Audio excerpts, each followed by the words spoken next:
Hello, I'm Jared. And I'm Ebony, and this is his. And hers, 40K. Yay! Yay! We're back after a giant break. Yep. We did all the things. There was... Yes, what was there? There was Halloween party. Yes. And Thanksgiving party. Yes. And PAX. And PAX. Yeah. PAX Unplugged. It was pretty awesome. Had some pretty incredible Horus Heresy miniatures there. All sorts of pictures were taken. Much wows were had. Yep. And I bought all the games. Yes, you did. I bought 2 games. Yeah, I suppose so. Yeah, not all the games. And I tried to convince you to... Well, we tried to convince each other to get something from Black Library. Yeah. Because they had the new horror books out. Should have bought books. It's okay. I digitally get them for you anyway. Okay, fine. Read them on Kindle. Yes. Today we're talking about... Today we'll be talking about Slaves to Darkness by John French. That I spent a long time reading. Yes. I read, again, probably about a year ago. So the details were kind of vague. And Ebony, of course, has her selective memory. And I read it maybe a month ago. Yeah. It's been like 4 or 5 weeks since our last episode. Right. Okay. Yeah. So hopefully we'll be able to churn out another one after this a little bit quicker. Yeah. But that was sort of our own fault. I mean, I can tell you what happened in Slaves to Darkness. Go for it. It's almost time to go to Terra, which is awesome because that's the part I want. I just want us to get to Terra. I feel like I've been reading Warhammer for like 27 years and we still haven't had this fight with Horus and the Emperor. So that's what I want. So it's time to go to Terra. And Horus got beat up by Lehman Russ off screen. I didn't read that book, so I don't know what happened. Right. So Ebony has skipped Ruinstorm and Wolfsbane, which for this book, there were a few details that we had to fill her in on. So prior to this, Lehman Russ and the Space Wolves had attempted an assault on the Vengeful Spirit, which is Horus's flagship. And Lehman Russ got into a duel with Horus, managed to wound him, and in so doing, sort of punched a hole in the chaos that is inside him. Yeah, that makes sense. Is probably like the easiest way to describe it. In so doing, it put him into this weak coma where he's slowly dying. And it's not great. And also bleeding a lot. But yes. Not bleeding to death, just not bleeding to death. Profusely bleeding. I mean, as a Primarch, they can probably bleed for years continuously. That's a lot of blood. Yeah. Okay. Yeah, so Horus has a gnarly wound, and he's like passed out on his throne of demonness. And Malagurst, his like second in command, Equerry, and the twisted one, because things are wrong with him. I never really got a clear answer on why he's all screwed up, but he is. He's got like a limp, and he's always in pain. So Malagurst originally was in a firefight that like burned him terribly, and like he was in acid. But prior to that, he was known as the Twisted because of his way with words. Gotcha. So Malagurst, also like bruised up and gnarly and kind of mean in general, is trying to pull Horus out of this chaos coma. Mm-hmm. I guess that's how I would describe it. And he wants to do that with further chaos things. And the rest of the Sons of Horus, or at least like the Mournival, like what's left. Right, so the remainder of the Mournival. So Abaddon is off. Being evil. Well, so Abaddon is at Yarant right now. You also didn't read. We're having a tangent. You also didn't read Corax.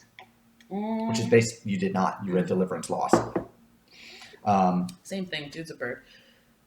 Right, but he is the one who will go on to save Lehman Russ after all this happens. So Lehman Russ is very badly wounded himself in the fight. Oh, I didn't know that. Mm-hmm. Okay. And they try to make a stand at this planet called Yarant. Mm-hmm. Abaddon takes, about a third of the Sons of Horus with him and goes after the wolves. Okay. And are basically just trying to end them. Okay. And it is Corax and the Raven Guard that will come in and save them, essentially. Okay. Right. So that's where Abaddon is. So Mal is trying to save Horus from his chaos coma, and the rest of the Sons of Horus are not down with the chaos business. Like the rest of the Mournival seems like not sure that Malagurst has the right idea. There's also like a Mechanicum Psyker witch on Hmm. board the Vengeful Spirit who might be helping Malagris out.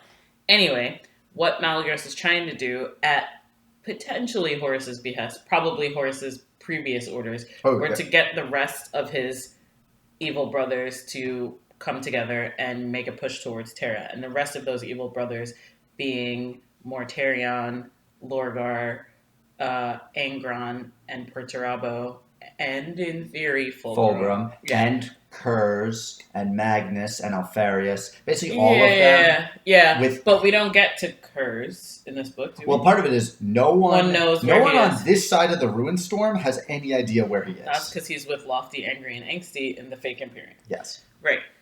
So first in the opening, Mal is calling Mortarion on the phone, and Mortarion is not about it. On the phone? Yeah, I mean on the Chaos phone, obviously. I mean, Like he's it's like murdering psychers and projecting himself to wherever Yep. Mortarion is. And Mortarion is not about it. He's like, if you want me to do this thing, Horus should tell me to do it because he's my brother and I don't even like you. And Malagris is like, but he's the Emperor, he's the War Master, and like I'm in charge of telling you things from him. And Mortarion's like, nope, not having it. So he doesn't do it. I heard it once described as he kills the feed, literally. Yeah, he's just Like he had his own servant, it's just like sliced them up. Yeah, he's got like a psyker burning out next to him, and he just stabs him. He's like, "Bye, mic drop, not doing it." So no Mortarion. No Mortarion. But then I don't remember how they get to Lorgar. I think Lorgar shows up Lorgar randomly. shows up before his summons. Right, because the Chaos phone told him that maybe Horus needs help, and this help might also involve you becoming the War Master. Right? So Lorgar shows up, and then they have to play hide the Horus because they don't want Lorgar to know that Horus is wounded. I thought that was very fun. But then he ends up seeing him, I guess, and he's like, yeah, well, I'm going to go get Fulgrim, and we'll figure it out.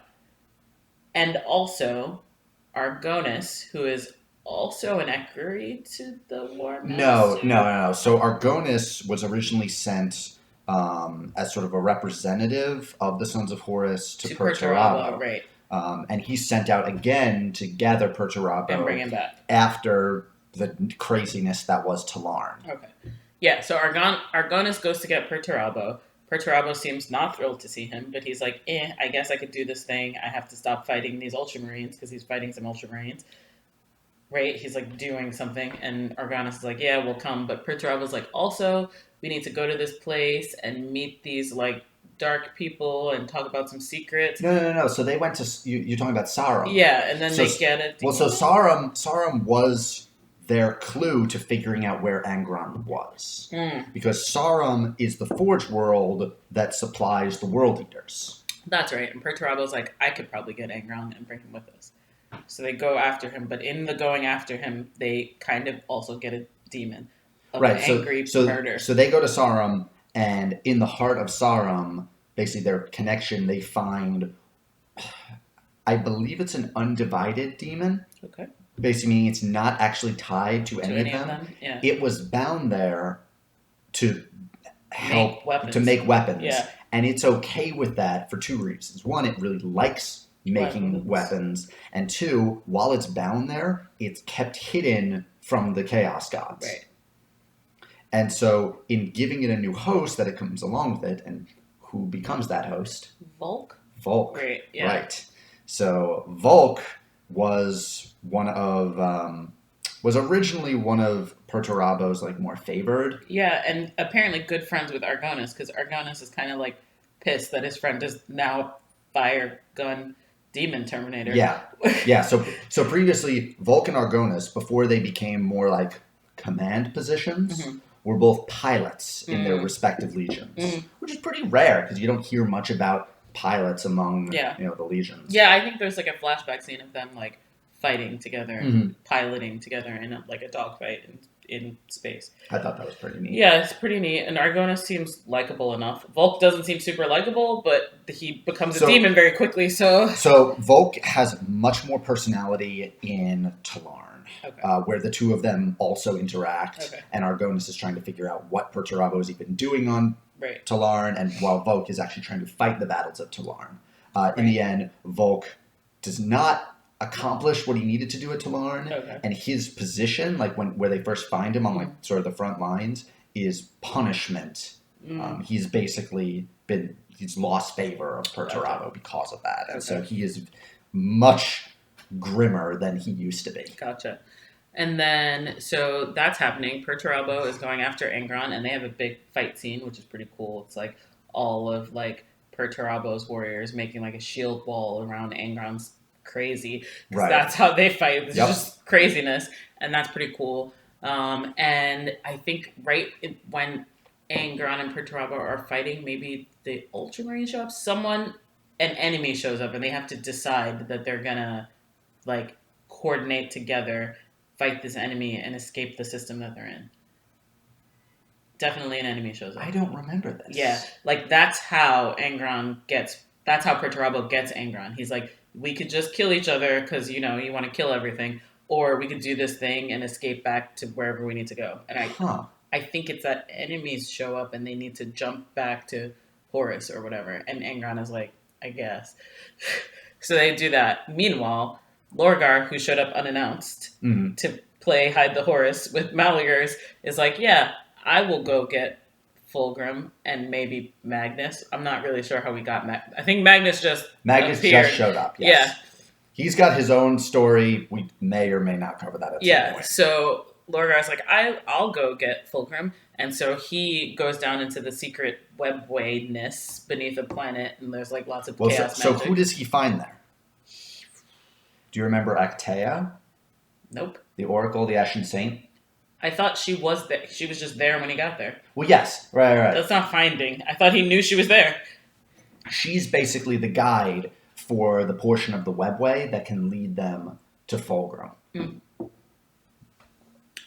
So and also at the same time, he has like turned one of his warriors into a vessel for saying, like, he's placed it in Zardu Akadan. Lyak. Yeah, Lyak, not Akadan. He's like done something to Lyak that allows him to say a demon's full name, which lets you control that demon.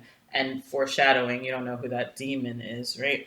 And so they are going to find Fulgrim, and they come out in Fulgrim's like secret chaos land of excess, where everything is weird and there's like a lot of like poop.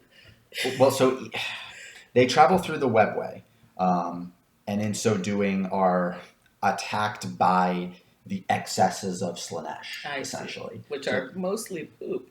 No. There's like a scent-based one also. Okay, good. There was that one where like there was a fungus, and if you breathed it in, you could never stop breathing it in. Yeah, that was and weird. you would just want to like keep Sniffing breathing it fungus. in for like until it filled your whole lungs. Yeah, that was weird. It's weird in the webway, and it's weird around Fulgrim. So where Fulgrim is laired essentially is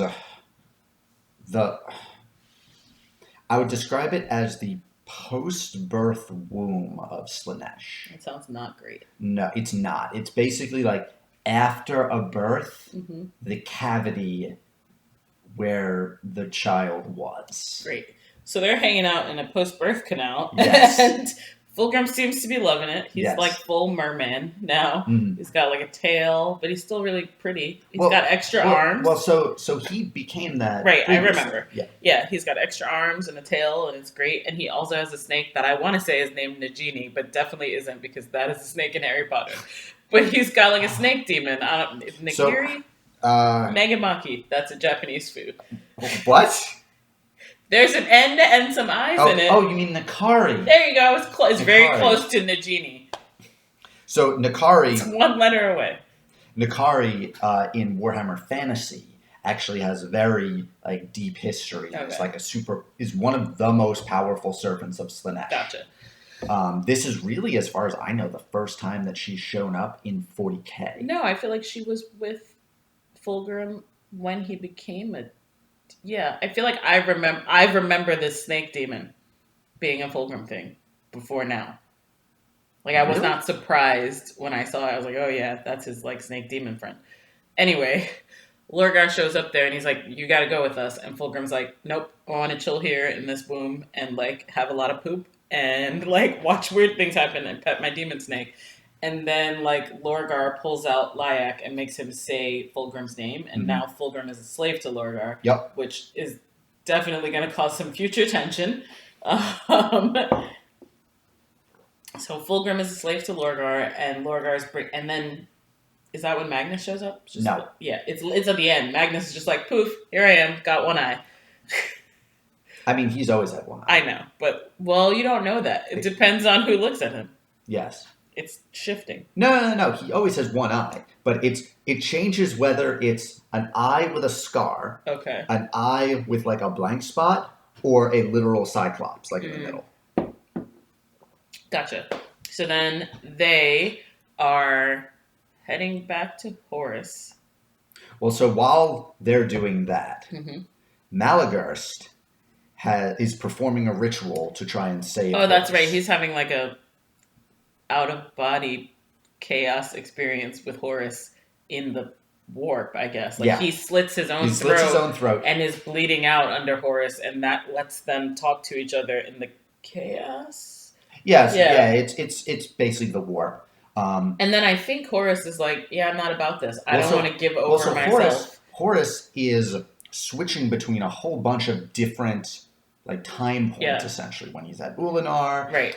when he's fighting the Great Crusade, and at one point he's just fighting everything throughout time.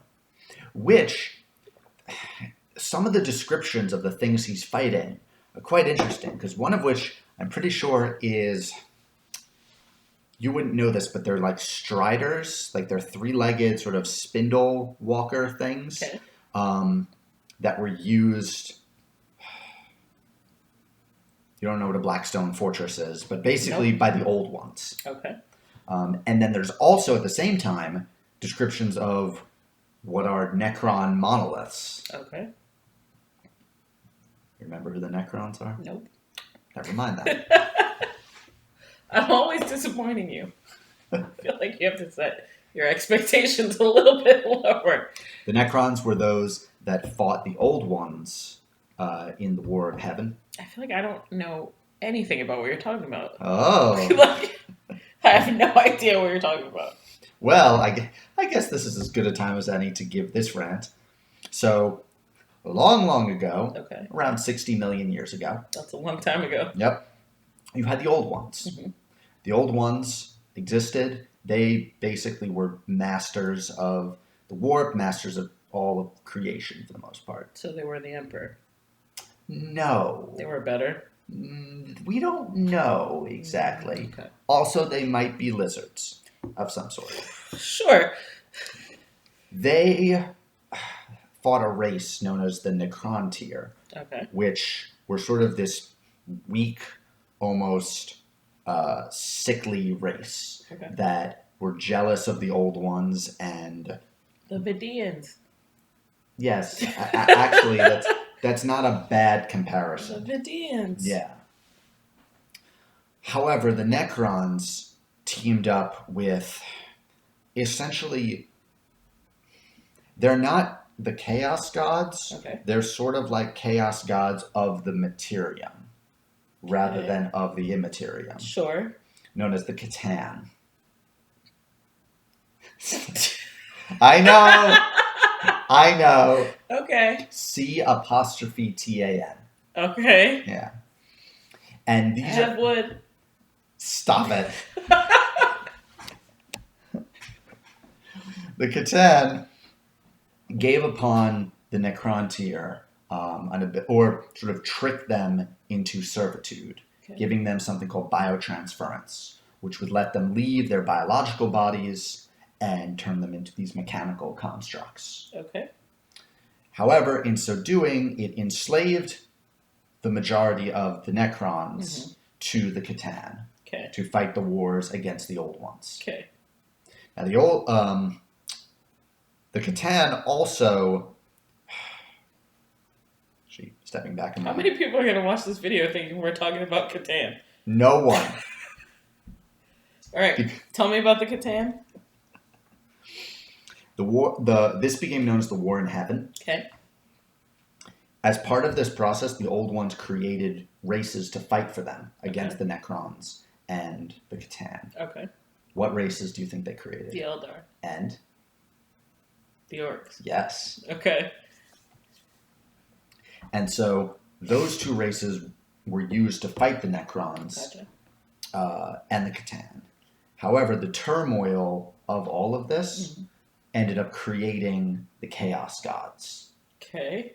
Because at this time, like, the warp used to be much calmer. So this is an origin story for our origin story. Yes. That's a lot. It's a lot. It's 40K. Everything's a lot. That's too much, but okay. The Catan died. No, actually. So the Catan, being sort of the Materium version of the Chaos Gods, can't really die. Okay. If they do die, terrible things happen. So the Catan are chilling. The Catan, there's one Necron who becomes known as the Silent King, who leads an uprising against the Catan and is able to throw off the shackles of the Catan. And uses... So the Necron are generally described as having finished science at this point. Okay. That they basically advanced to the point... That's a lofty title there. Right. Yes. Their capabilities at this point, post-biotransference, are well beyond what you would consider magic. Okay. Time travel is not a problem. Pulling, space and time is not a problem. It was incredible the things that they could do. Black hole guns were just a thing. Cool. Black hole guns sound really dangerous. Yes. How big is the black hole? I guess if it's small, maybe? Yeah, it depends on your caliber of your gun. Okay. The Necrons used one of their super weapons to destroy one of the Catan. And it was bad. It was bad. What happened? It released something called the Flayer virus. That sounds bad. Yes, which infected a decent number of the Necrons. Now they're dead. Well, no, they're basically... Also, can you flay things that don't have skin? Aren't they robots? No. It causes them to flay other things. Oh, that's less bad, I guess, for them. And it basically turns them into zombies that want to be human again. So, they take the flayed skin and then they wear it. Weird. Yes. That's a side thing. The rest of the Catan end up shattered into shards. Okay. Kind of like Magnus. Okay. And each of those shards is imprisoned by one of the Necron dynasties and used almost like a weapon. Gotcha. All of that aside. Yeah, this was a long tangent. I forgot where we were going. It was a long tangent. But this all ends with the Necrons believing they can just outlast the Eldar. Okay. And so they go to sleep and hide themselves. I mean, the Eldar are dying. Yes. And cut to 60 million years later, modern 40K, the Necrons are rising up again. Gotcha. But that's a different problem. Okay. How did we get here? We got here because one of the things that Horus was fighting in the warp were Necrons. Oh. And that's because the Chaos Gods are pulling everything from all of time to try and fight him. Okay. He loses. Short story. I don't know if it's losing so much as it's acquiescing. Right. He lets... Well, so that's what Malagurus was there for. Yeah, he basically convince Horus to let go. To let go. And just let go and let chaos. Let go and let chaos. We should get mugs that say that. I like that.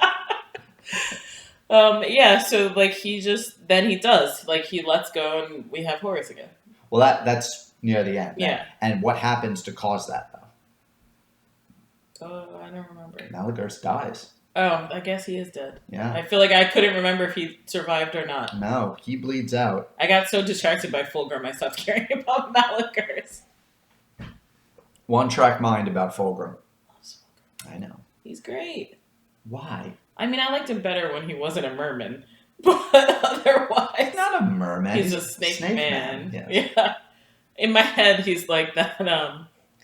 I watched The Golden Child the other night. You don't know about this. I was home, sick. It's like an Eddie Murphy movie. Yes, you tell me all about it all the time. Do I? Yes. We don't talk about The Golden Child often. You'd be surprised. Anyway, there's the snake lady in the Golden Child. She like hides behind like a screen, and Eddie Murphy can't see her, and he thinks the whole thing is fake. And Uh, she's like telling him like you have to save the Golden Child and blah blah blah. And she's like, "Do you have any other questions?" And she's like back there like making snake sounds, and he's like, "Oh, she plays the maracas." And then she's like, "Do you have any other questions?" And he's like, "What are you doing tomorrow night? Because your silhouette is kicking." And I think of that lady every time I think of Fulgrim, just like behind a screen with like dangly clothes on and like relaxing music playing, like shaking his rattler and like watching people poop on each other. Also, because chaos. That's what's happening in my head. In case you want to know. okay. So I think Fulgrim is great. But now he's angry because he's like leashed to Zardu Layak Yes. and Lorgar. And Lorgar is like, yep, we're going to go fight for Horus. And then Fulgrim is like, I guess. And then he like has the like, his like sound brigade lets off some sound and it like calls all of the Wait. children. The sound brigade? They have a name that sounds much more dangerous than sound brigade. The cacophony? Yeah. That's kind of just the sound brigade. I mean, the spelling of it is not what you expect. Yes, but it's the sound is the same. Yeah. It's like K-A-K-P-H-O-N-I. Yeah. So they like help Fulgrim let out a sound, and then all the Emperor's children show up, like all of them, including Lucius and Edelin. Oh, I don't care about him, including Lucius, but not including Fabius Bile because he's not about that. No, he's like off doing things. I'm trying to remember, where is Fabius Bile? Maybe he's in his like secret laboratory under a volcano or something. What? Remember we had that period where he had like lots of secret planets that were his laboratory? He still has that, but that's post-heresy. Oh, okay. Well, she's also reading the Fabius Bile books. That's true. We'll get to the second one at some point. Or did I read the second one? You did not. Okay. Yeah, so he's off being awesome in Fabius Bile, is my guess. Yeah. And so they're going to go, and how do they get back to... Do they use the webway? I think so. uses the webway to get everyone back? Right. And then they're back, and it's time to go to war. Where do they gather? Ulanor. Yes? Yeah. Yep. So they gather their forces there. Right, and everyone's there, and it's cool, and then Magnus shows up and is like, poof, have one eye. That's all he has for me. Actually, I used to really like Magnus, I think. Yeah? Yeah. Like, I liked Magnus when I thought... I mean, I guess I still think Magnus is right, and maybe I do like him. Like, when he was... Would you say Magnus did nothing wrong? I don't know about that. She doesn't know the memes. No, I don't know the memes. I don't know about that. I would say that he probably should have told the Emperor that, like, Horus is about to act a straight fool, but maybe he should have used an astropath or, like, something more normal. Like... I mean, an astropath wouldn't have worked. Maybe he should have sent a ship. It's space travel. He feels that wouldn't have gotten there fast enough. Really? There's like 37 books in the Horus Heresy. That person would have gotten there right now. Well, no. He had to get it there before book 3. I feel like the Emperor doesn't need that much prep time. Excuse me? Yeah, it's fine. Okay. Like, I feel like he could have just used snail mail, future snail mail, to tell the Emperor that, hey, I think Horus is about to act a fool. Like, I mean, the warp was also going crazy at that point. I suppose. Anticipation, especially after Davin. I just feel like if I were the Emperor, I would have been less mad at Magnus. Like, a little bit less. I mean, he kind of was. The idea was Magnus was going to be brought back to Terra and put on the Golden Throne. That was his purpose. Okay. To basically serve as the guiding light of the Astronomicon. Okay. However, the orders that were received were a little different. That basically, they received orders. Valdor received orders. Leman Russ received orders. Right, and it was like, go destroy Magnus. Well, not really. No. It was like, go get Magnus. But then Horus was like, but also... Well, so Horus was basically sent messages to Leman Russ to try and convince him that he should just end Magnus. Magnus being around is not good for anyone. Is not good for anyone. Right, and so the Space Wolves show up and destroy Tizca, right? Is it? Are they at Tisca? Yeah. Yeah. Yeah. Well, it's Tisca on Prospero. Right. So I don't hate Magnus. I think that Magnus probably was right. That he should have told the Emperor. I think he just could have done it less aggressively. Like, because also, like, it's your chaos vision. So, like, are you 100% convinced that you're right anyway? What if you're wrong? Well, so the problem is, Unfortunately, he was right. But Magnus believed, and was like a big difference between him and the other pro Psyker legions like Sanguinius and the Khan. Magnus believed all of the warp is ours to control if you are only strong enough to wield it. Right. And so Sanguinius and the Khan are not about that. You know, they were very much, you know, all right, you need to hold back. Like, there's plenty of stuff you shouldn't be touching. Yeah, fair. I think that he gets a bad rap for just trying to do the right thing.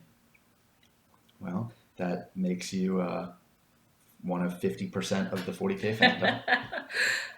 Yeah, so yeah, Magnus pop like they're all getting together at Ulanor where terrible things happen, and then Magnus pops up and he's like, "Yep, I'm here too," and the book just ends dramatically. Well, it's in preparation for the siege. Yeah, can we start that now? No. Why are there so many books before the important book? I mean, I know some people have just read the first 3 books and then jumped to the siege. Yeah, that would be fine too. It's like a lot of stuff is happening in the middle that I don't really care about. Part of it is I need to read it. Get to the fighting. Well, if you read it, I can read it. We can read it at the same time. No, we can't. Why? You read 4 times faster than I do. Speed it up. I'll read it slowly. Oh no, that's it.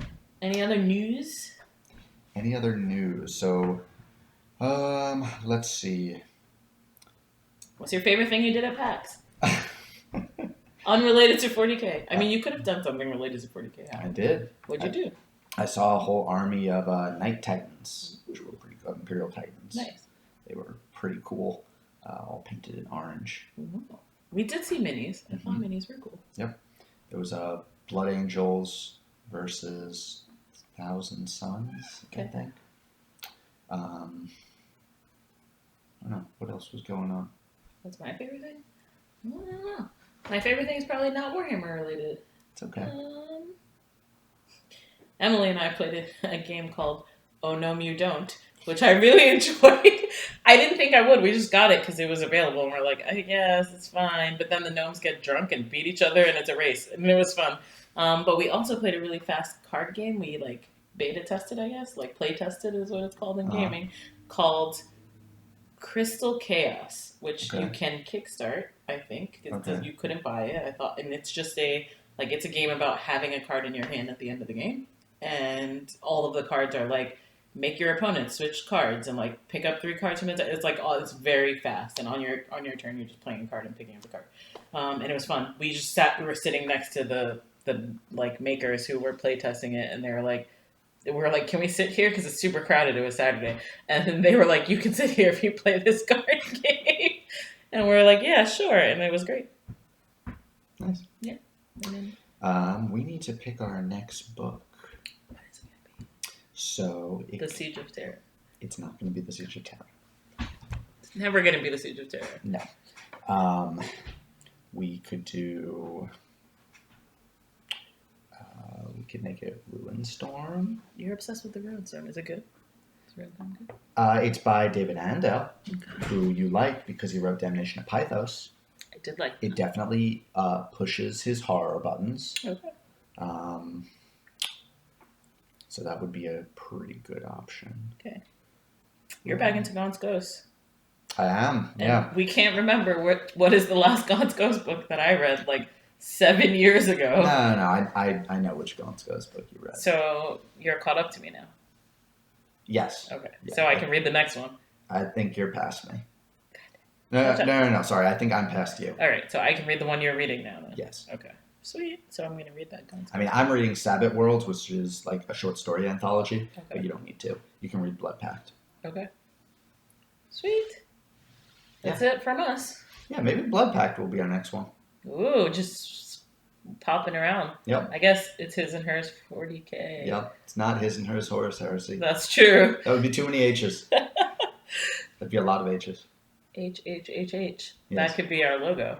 Now we have a logo. That's only if we stick to Horus heresy. Okay. All right. I think we're ending it. Yeah. All right. Well, that was Thanks, fun. guys. Bye.